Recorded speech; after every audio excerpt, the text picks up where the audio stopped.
Hi, everybody. It's Kathleen from A Great Good Place for Books, and I am so excited to have two really incredible people here tonight. First of all, we are welcoming Michael Mechanic, who wrote Jackpot, How the Super Rich Really Live and How Their Wealth Harms Us All. And for those of you who don't know, Michael is a senior editor at Mother Jones, and he's a dad, which I think is really important, and a husband. And we're welcoming Dashka Slater, who has been a friend of the GGP for many years. She wrote one of my favorite books of a couple of years ago called The 57 Bus. I'm going to let you guys go, and thank you so much, everybody, for joining us. And I will pop back on as soon as the conversation between Dashka and Michael is over, but let's welcome them here. Thanks, Kathleen. Thanks, Kathleen. So I'm so excited to talk about this book because I just kind of blazed through it. But as somebody who writes mostly about poor people, I'm really interested in kind of the origin story, why you decided to write about rich people. Was there like a question that you started with? Well, actually, I had this idea probably decades ago, back when I first knew you at the East Bay Express when you were a managing editor there. I just sort of had it in my head. You could write a book called Jackpot about lottery winners and sort of and how it affected them, because I figured each chapter would be a different lottery winner's experience, because we have this whole thing about how lottery ruins your life. Is it really true? How does it affect you? How does it screw up your life? But then, when you sort of think on it, it would be a little limiting. I think you would get a lot of repetition in those stories. So it was just sort of a, back burner kind of one of many ideas. And I also, I thought that if you took that idea and sort of fleshed it out, where the jackpot wasn't just a lottery jackpot, but any kind of coming into wealth, it might be interesting. But I just put it on the back burner for a long time. And then out of the blue, when I was working for Mother Jones, a New York literary agent calls me, and that doesn't usually happen. It's usually you're calling them, right? And he said, "I've been reading your stuff. I think it's good. Have you ever thought about writing a book?" And I said, "Yeah, actually, I have." And so we bandied about a bunch of ideas and sort of settled on this one. And of course, I put it off for a lot longer because it took me a long time to get the proposal written. But by the time I did, the delay, I'm glad I delayed, because it's coming out now in just the most opportune time for a book like this, where everything is coming to a head and the wealth gap has gotten just so staggering. We have the pandemic, which is making it wider. We have this racial reckoning. We have a new administration coming in, bitter politics. I mean, it's just kind of a perfect moment for this book to come out. So I'm sort of glad I sat around for a while. Well, one of the things I really love about it is that you kind of look at wealth from all these different angles. There's this kind of voyeuristic part where you take us through like crazy stuff that people spend money on, and you have us look at education and housing and all these different lenses that where the wealth gap is kind of displayed. Well, the idea was to sort of take you through the wealth fantasy that we have, the sort of idea of like, oh, if I struck it rich, I could do this and that, this and that. So it sort of starts with the jackpot moment and the thrill. I talk to people who have come into suddenly a great deal of money and what it's like to just have this giant pile of money fall in your lap. And then it kind of took through the natural progression of like, what do? You might go, it depends on the person, but you might want to go out and sample the good life, go see what's available to you now that you have all this wealth. You might want to go buy a sweet new car, go check out nice houses. There's a lot of that happens. And there's this whole, nouveau riche, conspicuous consumption thing to explore. And some of it is just absolutely outrageous. But then, there's also the dark sides of it, the worries that it brings, and all these people you have to have in your life now to help you take care of it and manage it and deal with your wealth anxiety now that you have all this. it almost seems like you take us into this kind of fairy tale of like, be careful what you wish for, because it seems like everyone, no matter how they try to approach it, the money ends up owning them rather than them owning the money. Yeah, that's kind of, people ask me, do you want to be a billionaire? I say no. I mean, I don't believe, we talk about that later, but it's like, I don't believe we should have billionaires, but there's my Elizabeth Warren side coming out. But I also wouldn't want the headaches. I mean, having a certain level of wealth, if you're in the sweet spot and you don't have to worry about, you get to have some fun, you don't have to worry about things too much, and you have a cushion, that's great. But if you get too far beyond that, the money becomes a chore. And as I point out in the book, even the fun things can be a chore. When you get to a certain level, so you want to buy a yacht, well, it takes a crew year round, and you got to manage these people, and you got to make sure the boat's where you want it, when you want it. You want to have a racehorse, well, that takes a whole entourage of racehorse people, and then you got to go down by the track every week.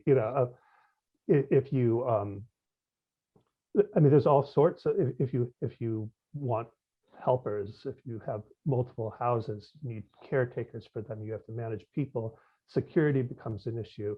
All of a sudden you have all these crazy, you have 16 balls in the air and you have no time.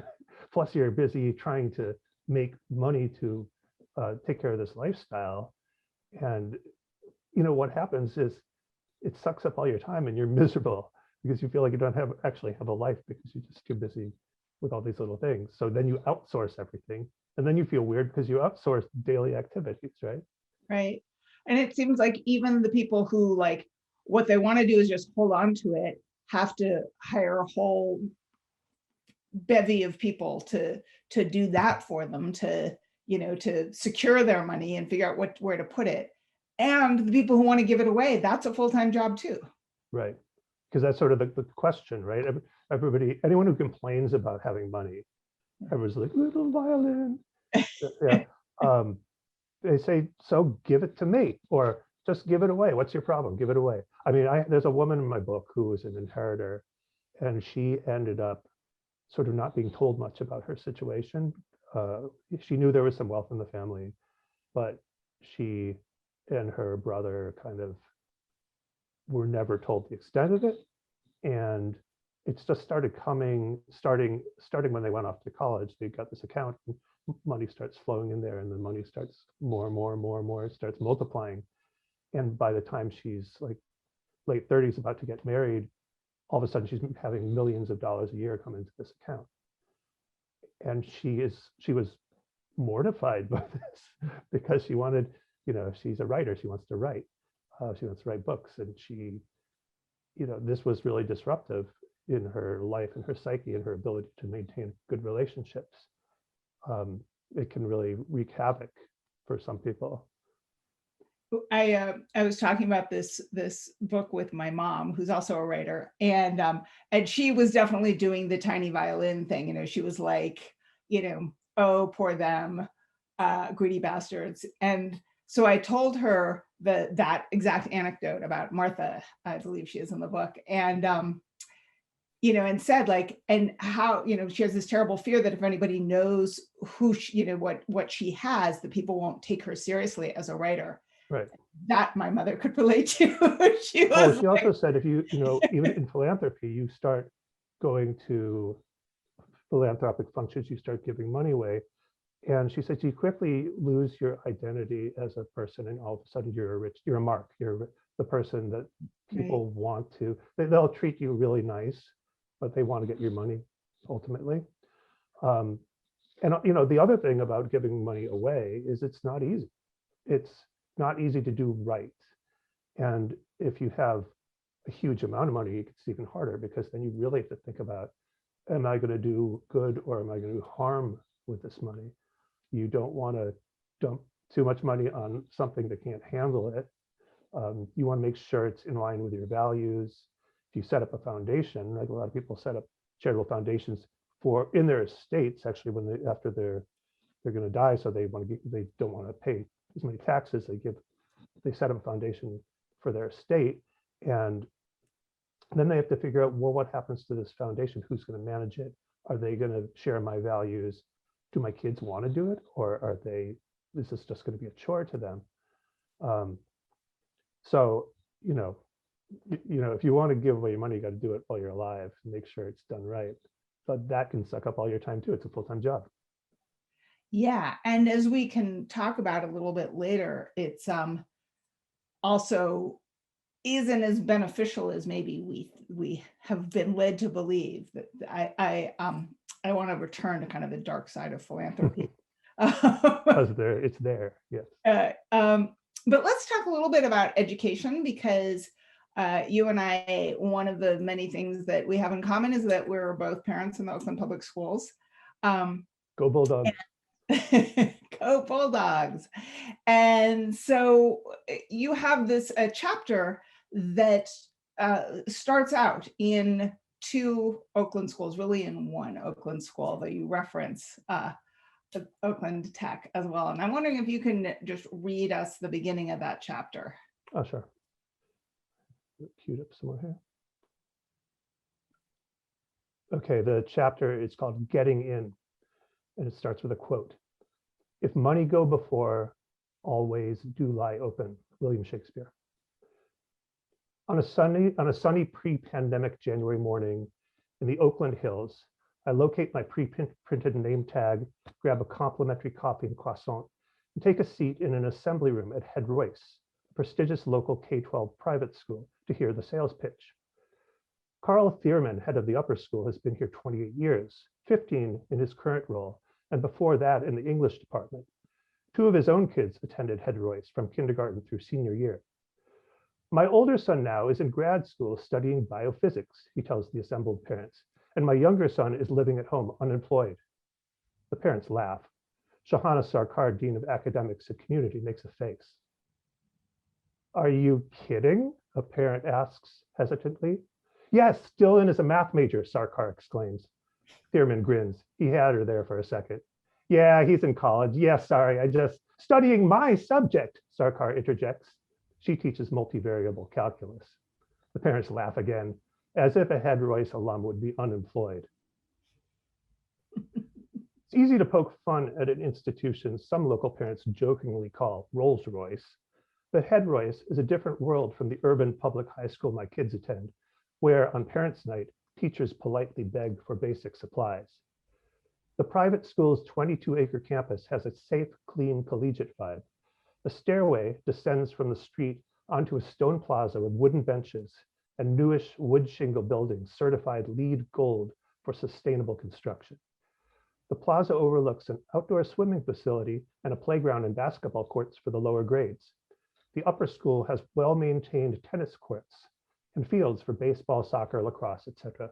Football is out of vogue in this demographic.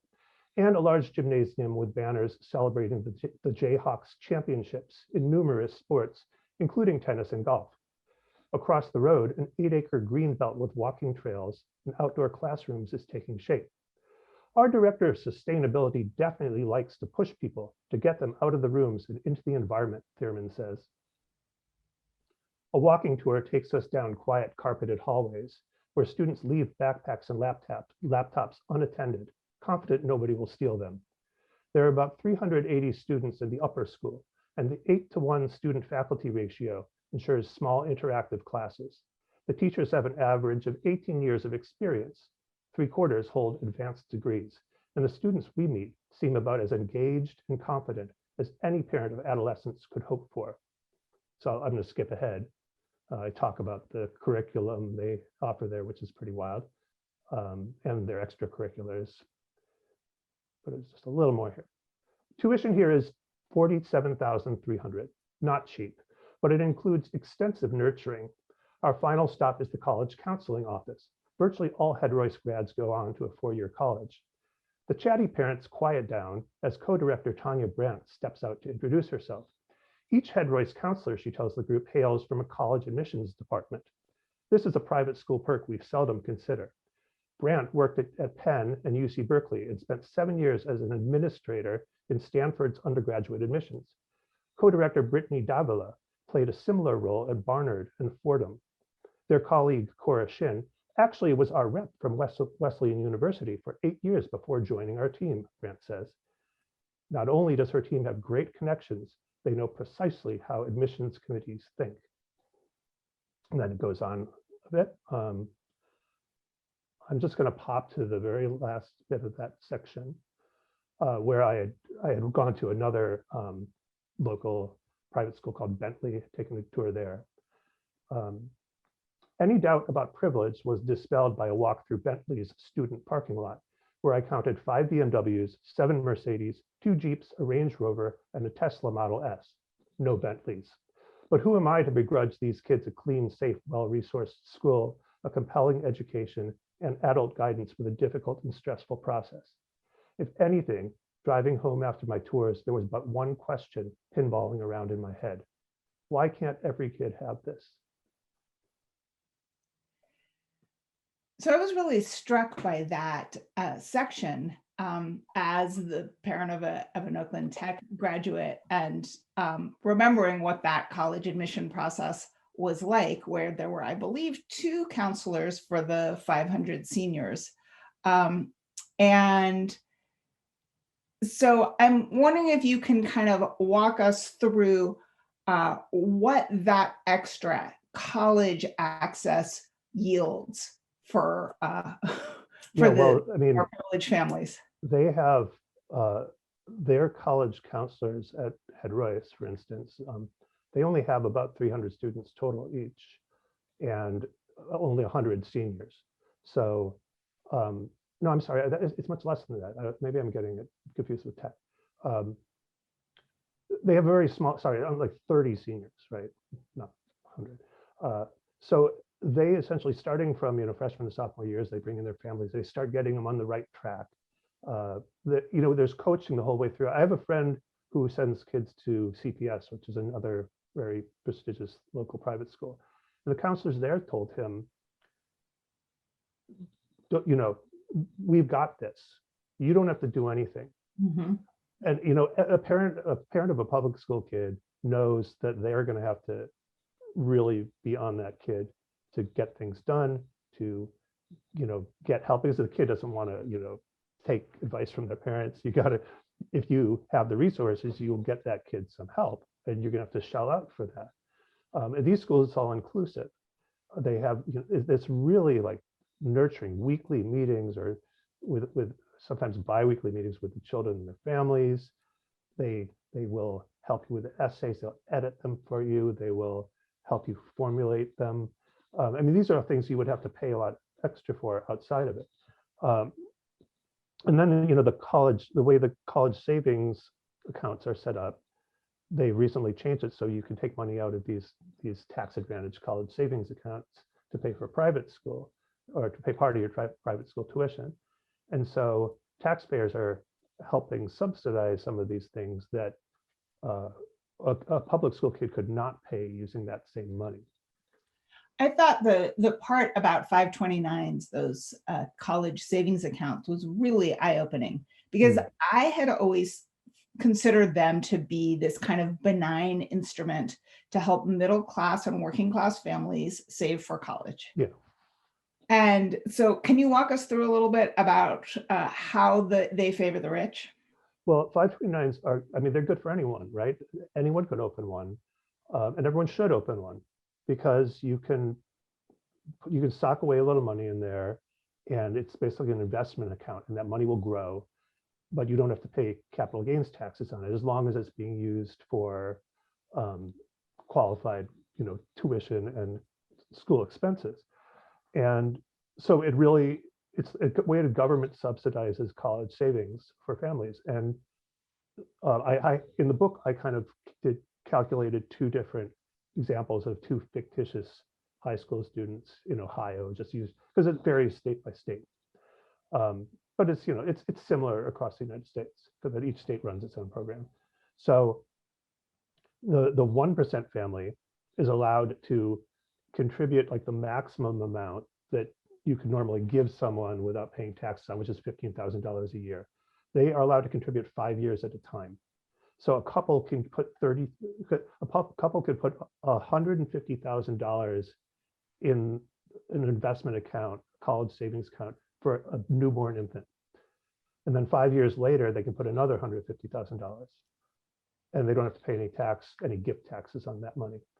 And that money just grows and grows and grows. So in the more middle class example, the parents could only afford to put in $6,000 a year. And so they're putting money in and it's growing, but it's growing much more slowly than the rich kids, rich families, 529 is growing. And so by the time they're college age, I calculated that the 1% parents are getting, that family is getting a subsidy, I think it was 7 or 9 times as much as the middle class family. So it's good, like a lot of policies that we have, there's a lot of things that are good for the middle class, but they're way better for the rich. You see it again and again in our policies, including some of the COVID relief, actually. One of the things that's interesting about this section of the book is that you can kind of see it all compounding. That you send your kids to this, school where they have tons of opportunity to, experience all these wonderful things, which, as you say, we want that for all kids. It's not like, let's make all schools worse for everybody, but, they have all this opportunity. Then they get all this assistance for college, for applications, which, again, when my kid was applying for college, I was in a white hot rage all the time when I thought about all the people who thought it was an even playing field. How many kids who don't even know that you can get essay coaching and test prep and all these advantages that more privileged people, even who aren't super wealthy, but are just, have access and 10-20%, right? Exactly. They're already legging up, and then the ultra rich are legging up even more. And then you get to the college admission, sort of what's happening, all the different ways that the very rich are claiming huge numbers of admission slots in what you call the Ivy Plus. So can you talk about that? The Ivy Plus is sort of all the traditional Ivy League schools plus, I think Stanford, Duke, MIT, and the University of Chicago. Those are considered Ivy-like. And so researchers look at that whole group together. And oh God, there's some crazy statistics. For instance, those schools admit more students from 1% families than from the entire bottom 50%. That statistic, that's appalling. It's appalling. More kids from the 1% than the bottom 50. There was another crazy statistic in there. If you are from the bottom 20% of earners versus the top 1%, the 1%ers are 77 times more likely to get into those colleges than anyone in the bottom 20. 77 times. I mean, I could believe 5 or 10 or 15, 77. There's clearly something really wrong with equity in education, and we already know this, but when you dig into what's going on, it's mind-blowing. It's mind-blowing. The things that you don't know, and when you learn them, you say, "Holy cow!" It's like way worse than you ever thought. Yeah, and then you've got your legacy system, right? I mean, it was something like the freshman classes at Harvard. I think 17% are direct legacies, like their parents were an alumni. Something like 29% had, at least like grandparent who was there. And some of the schools will give you a big leg up in admissions if you even have a grandparent or a sibling or any of those things going to the school. Actually, you get that at preschools around here, right? Your siblings there, you get to go there. No, but it's a little different. We're talking about this supposed meritocracy. I mean, the fact that we talk about so much about a meritocracy in this country. We practically worship the idea, But then, at the colleges that are going to get you the highest paying careers, the meritocracy goes out the window.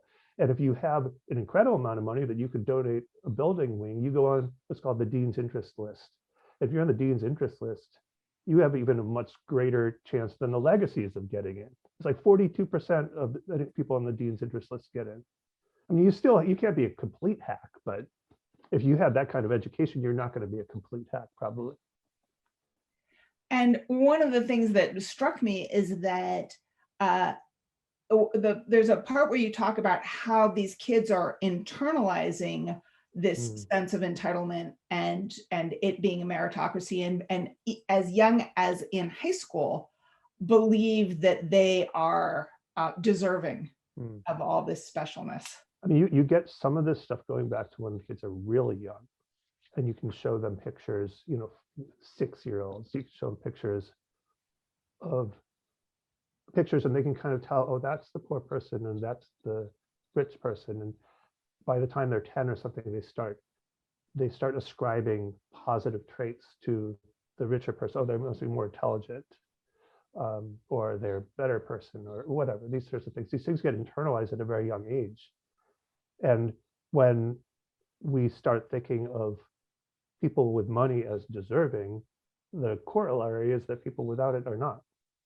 And that creates some really kind of bad ways of thinking and a real, a tearing of the social fabric, I would say. One of the things that I found really interesting as somebody who writes about the criminal justice system is where you talk about a little thing I had no idea about, which was the crimogenic aspect of wealth, and the fact that wealthy kids are actually more likely to have various criminal pathologies, including drug use, weapons possession, cheating, lie, cheat, and steal, like all these things that have been sort of conveniently ascribed as pathologies of poverty. So talk about that. Talk about. Well, it's actually that people who are super poor and wealthy have similar risk. The people in the middle, like more middle income people, are much lower risk. And it's really interesting because, I mean, a lot of this was uncovered by this psychologist that I interviewed for the book named Sunia Luther. And she was a researcher at Yale. She was when starting out, she was studying resiliency in sort of low income families in the city. And she needed a comparison group to see if what she was observing, because she was observing that the kids that other kids looked up to tended to be the kids who sort of misbehaved and acted out. And she wondered, well, is this a low income thing, or is it a cultural thing, whatever? Is it? She needed a comparison group to see that it wasn't just like, she wanted to know, is this a teenage thing? Maybe it's just all teenagers like this, right? So her research assistant had gone to this affluent high school in the suburbs. He said, hey, let's get some people from my school, my old school. So they did. They recruited, 500 kids from each school. And she started seeing other things when she crunched the data. And the other things were like the rich kids were at high or higher risk than the poor kids of drug use. They were more likely to cheat. They were more likely to engage in various antisocial behaviors. And she was kind of blown away by this. So, I personally was not blown away by it, just because, that was the conventional wisdom in psychology at the time was, oh yeah, these are poverty things. But in fact, drug use is high among wealthy kids, and they're much more likely to say, I'm self-medicated, because the pressure from parents to, maintain that your class, essentially. We don't talk about it that way, but it's like, you got to go to a good school, you got to earn money, you got to get a good job, you got to, have a good life. Everyone wants to have a good life, but the pressure the kids feel, I think a lot of us parents, we see that in our kids. We see the stress of the pressure to achieve. And so the kids will, it's not more than blowing off steam. They say, I'm self-medicating, right? Right. But kids, there's a lot of addiction. There's a lot of problems with that in the wealthy community. And a lot is covered up because, wealthy families don't like to admit these things. They don't want it to be, it's nobody's business. And also the thing is, if you get in trouble with the criminal justice system, if you have a drug problem, if you're an addict and you're a kid and your parents have a lot of money, they can have a support network for you. They're going to help you out. Yeah. So Send you. there's a cushion, right? Yeah. You don't end up in jail. You're not going to end up in jail because your parents are there to help you. Right. Which means it's also sort of not counted in the criminal justice Right. statistics about where these kind of behaviors are. So I want to make sure that we have time for people to ask questions, but before we do, I want to talk a little bit about empathy, because we talked kind of at the beginning about the tiny violin, and I think it's really, it's fun to sort of make fun of rich people and their, excessive self-regard and their hoarding of resources. But your book has this really empathic tone to it, where you're not just lambasting them for being greedy bastards. You're also kind of portray the ways in which they're trapped. And I'm wondering if that was conscious, if it took some time to get there.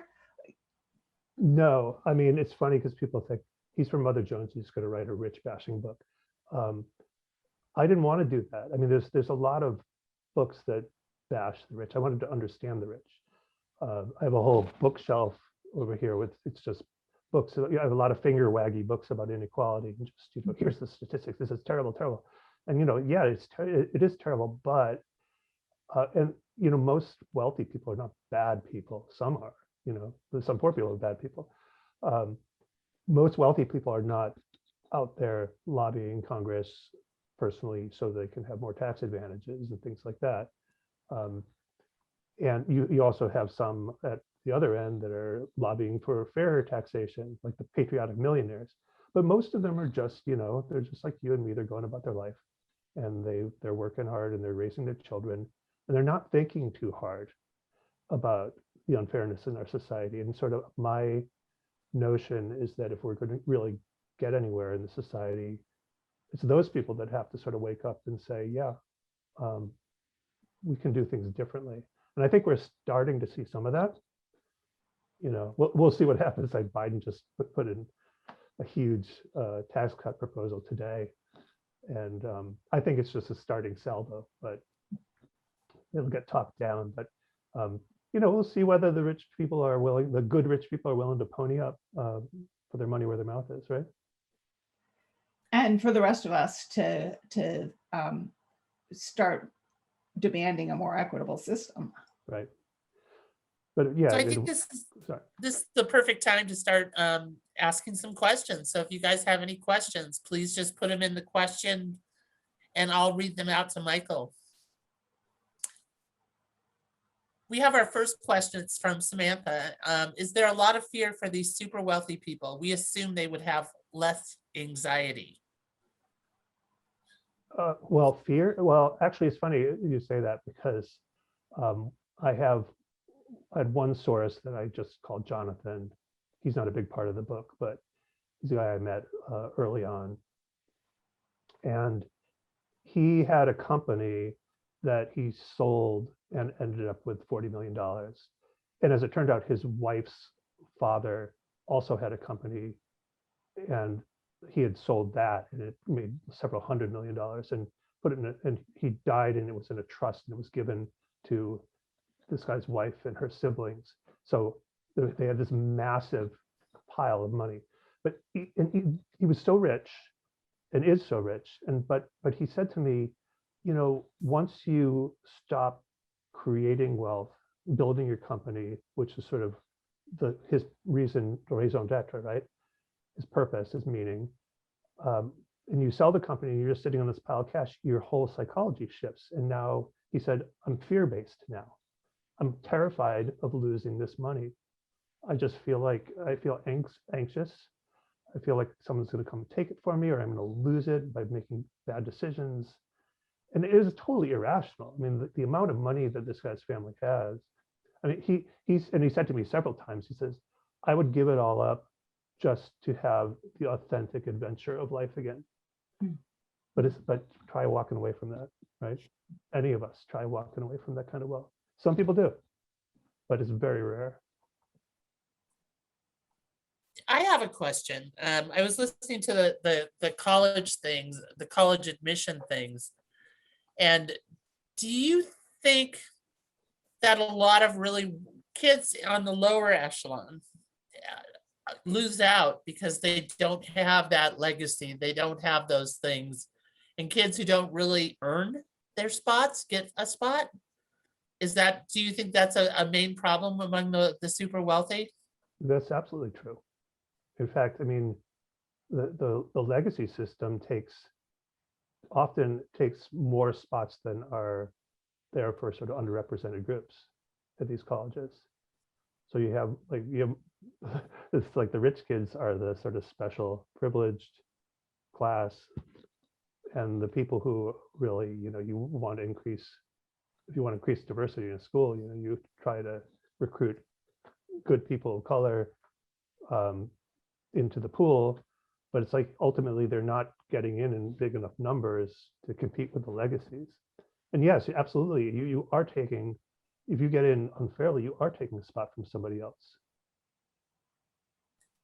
We have another question from Catherine.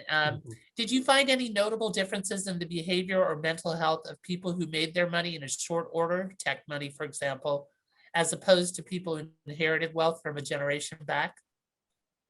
Well, I think it depends on how well prepared you are for it. If you're an inheritor, if you kind of know all your life you are going to inherit a lot of money, and because it really takes a lot of thought and consideration and preparation. Some families will really work with their children to say, okay, well, this is what's coming, and here's how we want you to use it, in a good way.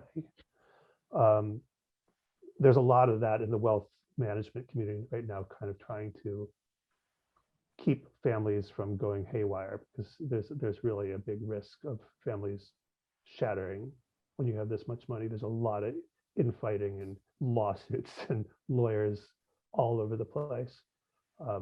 So it's like a minefield, really. Wealth can be a minefield for a family. What was the first part of that question again? Did you find any notable differences in the behavior or mental health of people who made their money in short order?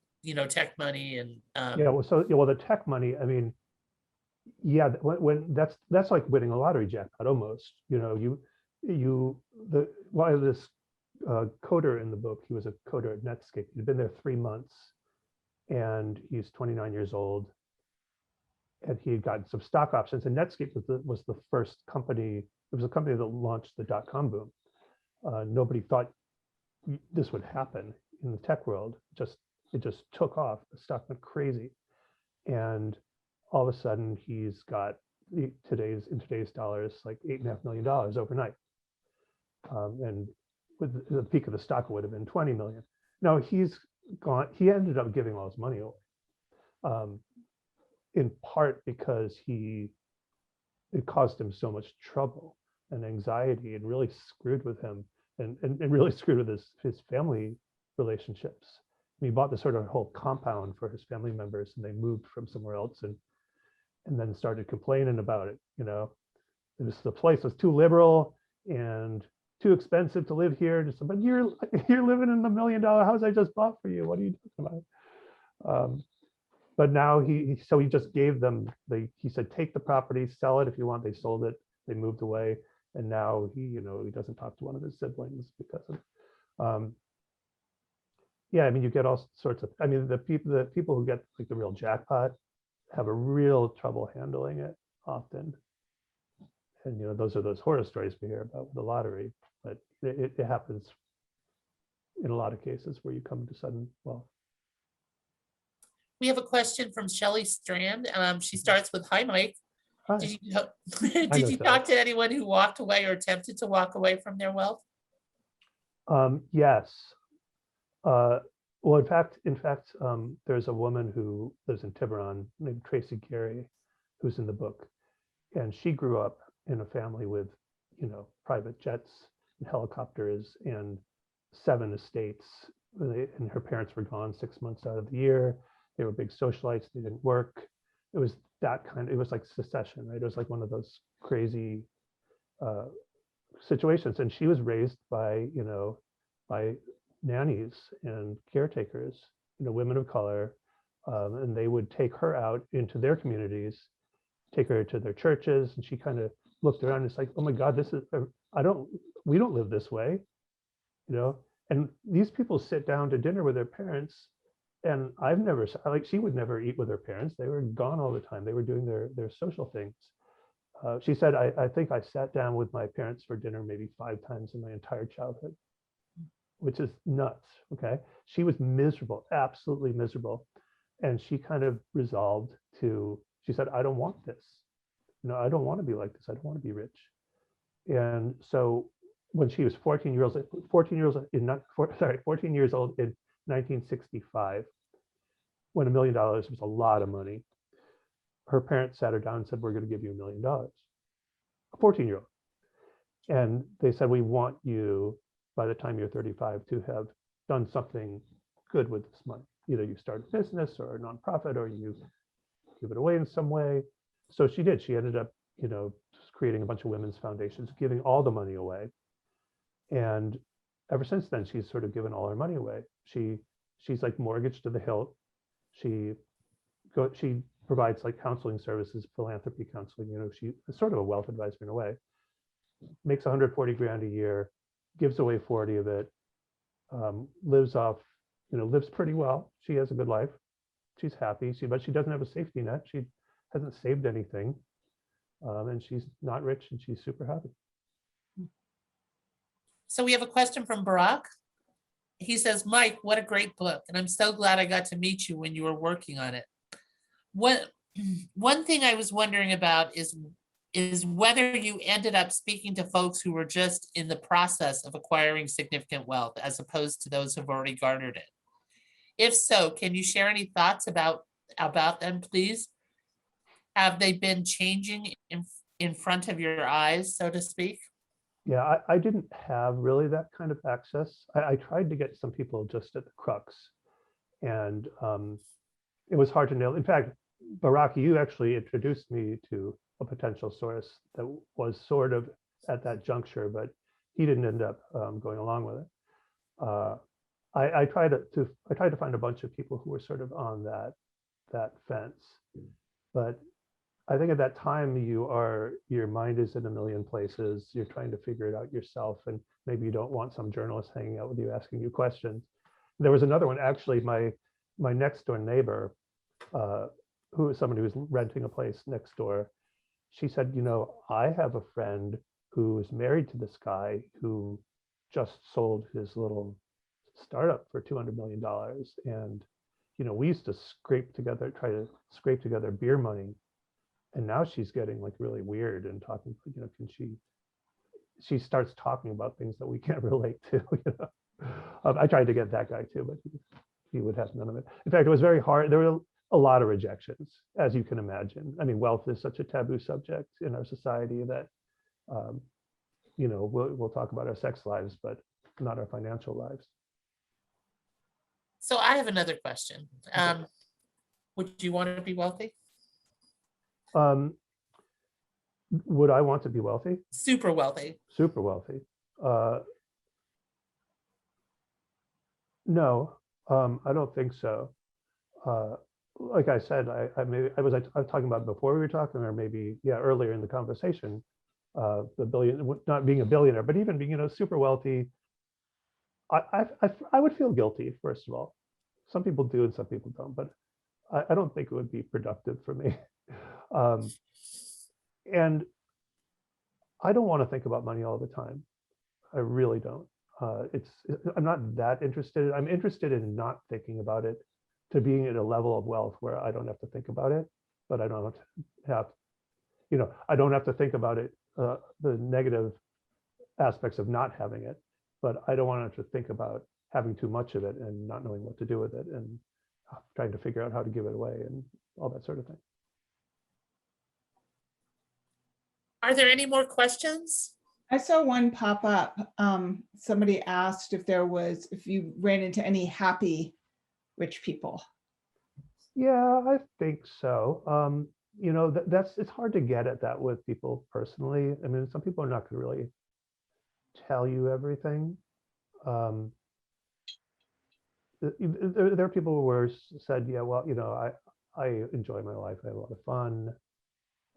But they all had ups and downs. I mean, they all had aspects of wealth that had created problems for them, like, family members they hadn't talked to in 15 years because someone borrowed some money and never paid it back. That kind of thing happens a lot. As far as the wealth and happiness research, it's hard to really say about the super wealthy. What you hear is anecdotal, because super wealthy people don't take part in academic research. You can't get a good sample size of billionaires or even super wealthy people generally. I mean, there's been a few surveys, but actually one of the ones I talk about in the book, a guy named Bob Kenny got a fairly sizable sample of super wealthy people and sort of surveyed them on how they feel about their wealth. And well, first of all, almost all of them said they didn't feel financially secure.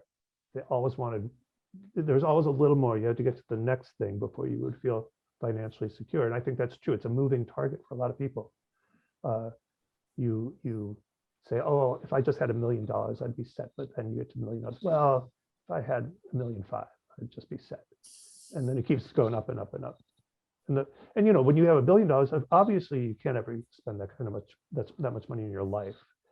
And why do you keep collecting it, right? I wonder about these guys. It's like, you have 20, 30, 40 million dollars. Why are you trying to make more? Is it a measure of your manhood? I don't get it. Well, I mean, those of us who have chosen to be in the book world, we don't get it at all. The journalists, right? Exactly. Pay us the big bucks. So are there any more questions or comments, guys? I think we've got a couple more. Let me look. One is the anonymous attendee wants to know, how do you suggest we resolve the vast inequity in wealth in our society? Well, I'm not a policymaker, thank goodness. I mean, my prescription is more inspirational than practical. And my prescription is sort of for a revolution of empathy, essentially, where we see what the pursuit of wealth is doing to our society and us as a people, and try to remedy it. And I don't mean just people coming with pitchforks, but I mean the richest 20% of this country that has 85% of all the wealth, for some of those folks to realize, yeah, the system is incredibly rigged. And if you read my book, you will see how rigged it is, because it's insane. You think but don't. And I just want people, I want people of that tier to wake up and say, this isn't right. And I'm willing to go along with some of the things that are being actually proposed now. We have an administration right now that is proposing some pretty big things. And there's going to be a big political fight over them. So which side are you going to be on? Right? So we have one more question from Barack. Can you talk a bit about the way people misconstrue the 1% versus the super wealthy, the 0.01%? Yeah, good question. And more, and how you came to understand it. And then he says, you opened the book with this part and I found it utterly fascinating.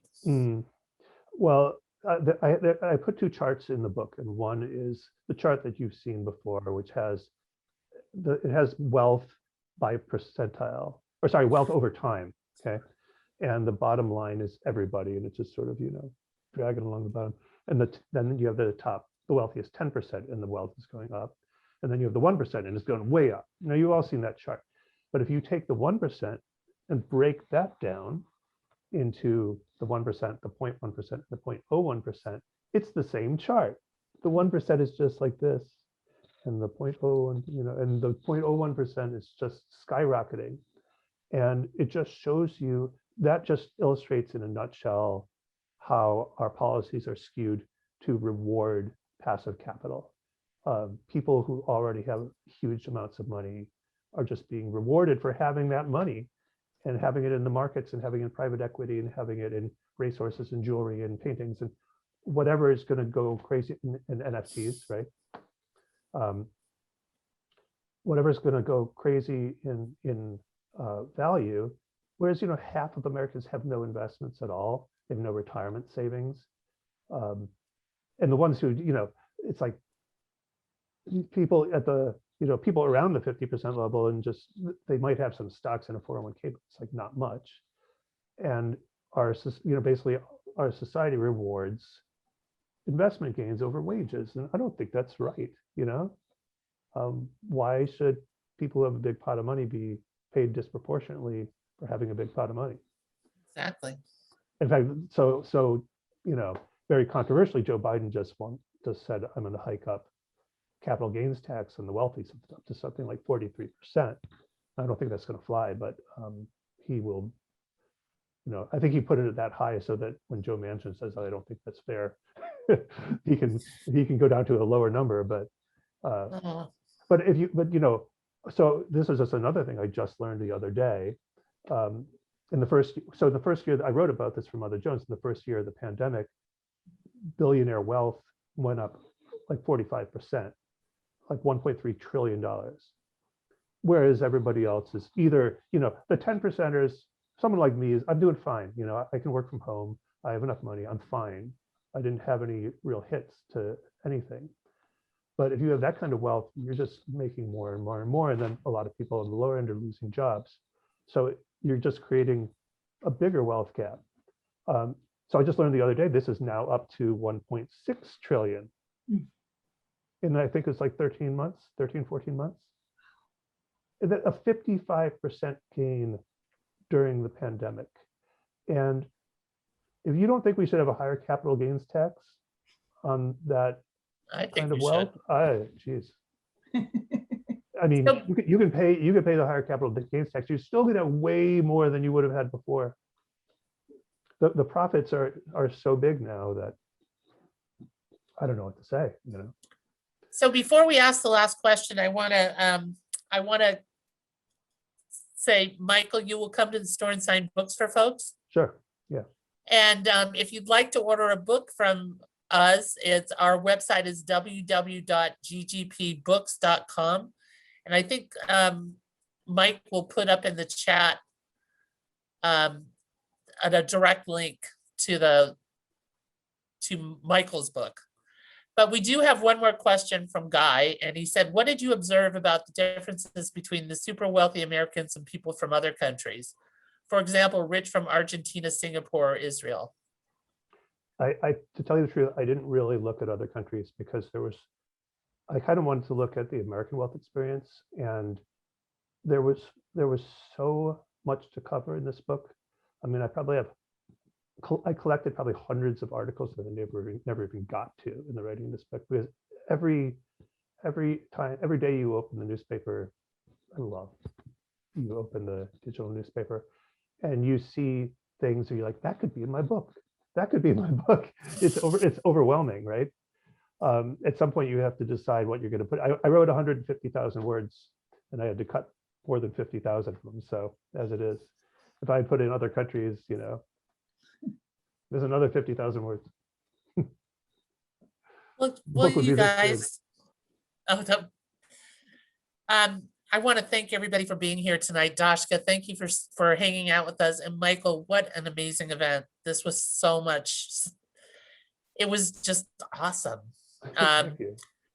I want to thank everybody for attending, and Michael would love to sign your book. And so you just put it in the notes section of the order and we'll get it signed for you, and we can mail it or you can pick it up.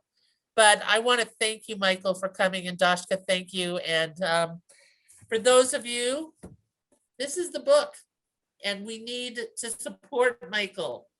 So let's buy a copy of Jackpot. Thanks for coming. Good night, everyone. Good night. Good night.